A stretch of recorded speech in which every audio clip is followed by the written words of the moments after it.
Hello students, welcome to the channel Biology with Poonam Lukladia. I hope you all are doing well. From today, we are going to start a new topic, that is ultrastructure of the fungal cell. Ultrastructure of the fungal cell can vary and it depends on the specific species and its life stage. However, in general, fungal cell have some common structure and organelle. In this series, starting from today, we will study the characteristic feature of the fungal cell. Okay, let's start. तो सबसे पहले जब भी हम किसी भी cell के बारे में पढ़ते हैं तो हमारे दिमाग में सबसे पहला क्वेश्चन क्या आता है किसी भी सेल के बारे में, कि वो सेल प्रोकैरियोटिक है या फिर यूकैरियोटिक। तो कोई आंसर करेगा कि फंगल सेल जो होती है, फंजाई की जो सेल होती है, वो यूकैरियोटिक है या prokaryotic? Anybody? Yes, it is eukaryotic. कैसी है ये? यूकैरियोटिक। अब यूकैरियोटिक सेल की क्या पहचान है कि जो सेल के ऑर्गेनेलीज होंगे वो मेम्ब्रेन बाउंडेड होंगे और उन सेल के अंदर न्यूक्लियर एनवलप होगा न्यूक्लियस के चारों तरफ। तो क्या होगा?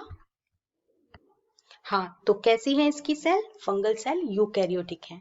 यूकैरियोटिक सेल है, हम कैसे कह सकते हैं? क्यों? क्योंकि उसके अंदर जो सेल ऑर्गेनेलीज हैं वो मेम्ब्रेन बाउंडेड है और जो न्यूक्लियस है उसके ऊपर एनवलप है, यानी कि न्यूक्लियर एनवलप इज प्रेजेंट। तो सबसे पहली बात दिमाग में समझ आ गई, अच्छे से समझ में आ गई कि जो फंगल सेल्स होती हैं, फंजाई की जो सेल्स होती हैं वो यूकैरियोटिक होती हैं। ठीक है।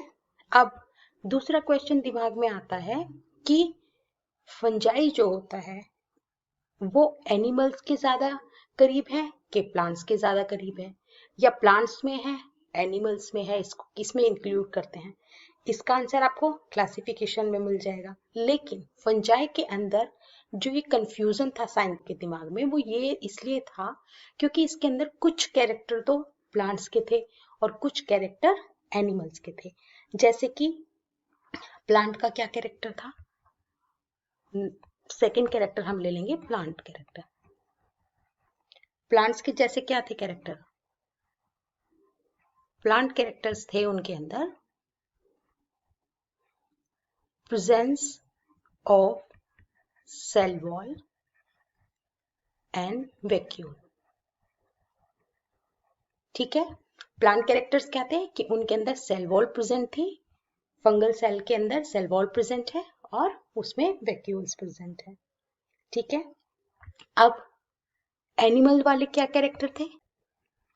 एनिमल कैरेक्टर्स थे कि फंजाई के अंदर क्लोरोफिल प्रेजेंट नहीं होता। क्या है? Absence of chlorophyll. ठीक है।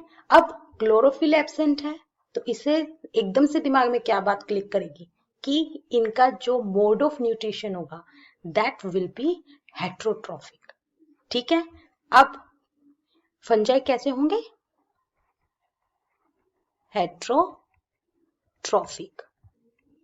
Heterotrophic means they depend on others for their food. Heterotrophic mode of nutrition तीन तरीके का होता है, पैरासिटिक, सेप्रोफिटिक। पैरासिटिक ऑर्गेनिजम्स होते हैं, जो पैरासिटिक फंजाई होते हैं, वो अपना फूड कहाँ से लेते हैं? फ्रॉम लिविंग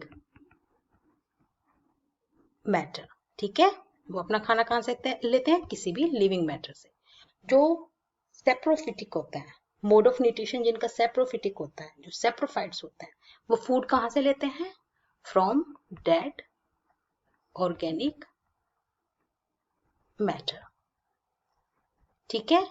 अब जो सिम्बायोन्ट्स होते हैं, सिम्बायोन्ट्स मतलब वो किसी भी दूसरे ऑर्गेनिज्म के साथ में एक सिम्बायोटिक एसोसिएशन शो करते हैं। ठीक है। ये डिटेल में मैं आपको पढ़ाऊंगी जब लाइकेन और माइकोराइजा पढ़ाएंगे। तो इसका एग्जाम्पल क्या होगा? सिम्बायोन्ट्स का क्या हो जाएगा एग्जाम्पल? लाइकेन और माइकोराइजा। तो आई होप आपको अल्ट्रा स्ट्रक्चर के ये शॉर्ट्स पॉइंट समझ में आ गए होंगे। तीन चीजें बिल्कुल दिमाग में सेट हो गई होंगी। क्या? कि जो फंगल सेल होती है वो यूकैरियोटिक होती है, इनके अंदर प्लांट का जो कैरेक्टर होता है that is presence of the cell wall and vacuoles, और एनिमल कैरेक्टर क्या होता है, एब्सेंस ऑफ द क्लोरोफिल। अब क्लोरोफिल एब्सेंट है तो ये अपना खाना खुद से नहीं बनाएंगे, that means they will depend on other organisms for their food. तो इस तरीके के मोड ऑफ न्यूट्रिशन को क्या कहते हैं, हेट्रोट्रॉफिक।